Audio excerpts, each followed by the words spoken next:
everyone, I'm John Andrea Makatangay and I'm about to explain and give an example about the three laws of motions. But before that, let's have a brief history about the Newton's law of motion.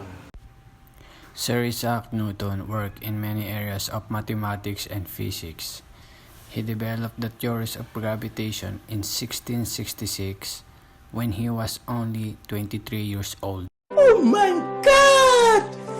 Wow!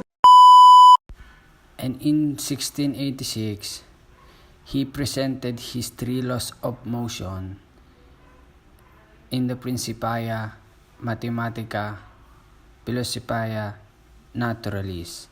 And by his developing his three laws of motion, Newton revolutionized science. And now, what are the laws of motion? Well, Newton has stated three laws of motion. The first is inertia, the second is force, and the third is action and reaction. Let me start with the first one. Newton's first law states that if an object is in rest or in motion, it will stay as it is. Like if it's in rest, it will stay in rest. Or if it's in motion, it will stay in motion until acted upon by an unbalanced force. It's simply the law of inertia. Inertia is of two types. The first is inertia of rest and the second is inertia of motion. When an object is in rest, it's an inertia of rest. And when an object is in motion, it is an inertia of motion. Coming to the second law of motion. The second law states that the acceleration is directly related to the net force and also the mass of the object.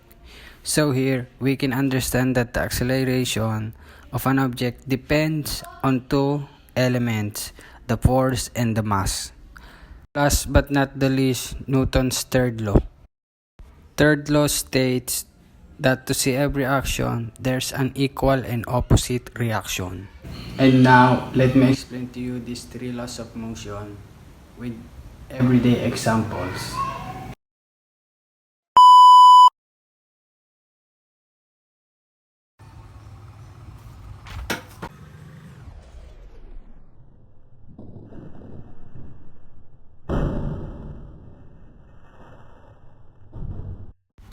Well, as you have seen in the video, the battle wasn't rest until my hands, which is the unbalanced force, disturb it or force it to move. So here, the object is the battle and the unbalanced force is my hands. I have a chair here and I have a remote here. And I will be using the same force on both objects. So let's see which object acceleration is more.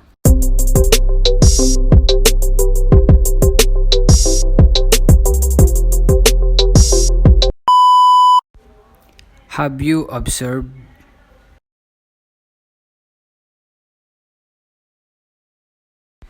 When I push the chair and the remote moved faster than the chair. Even I moved both of them using the same force. Are you wondering why? Let me tell you how.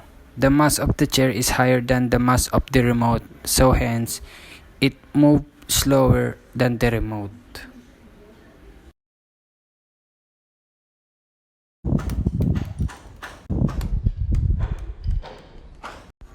Look at that tiny ball.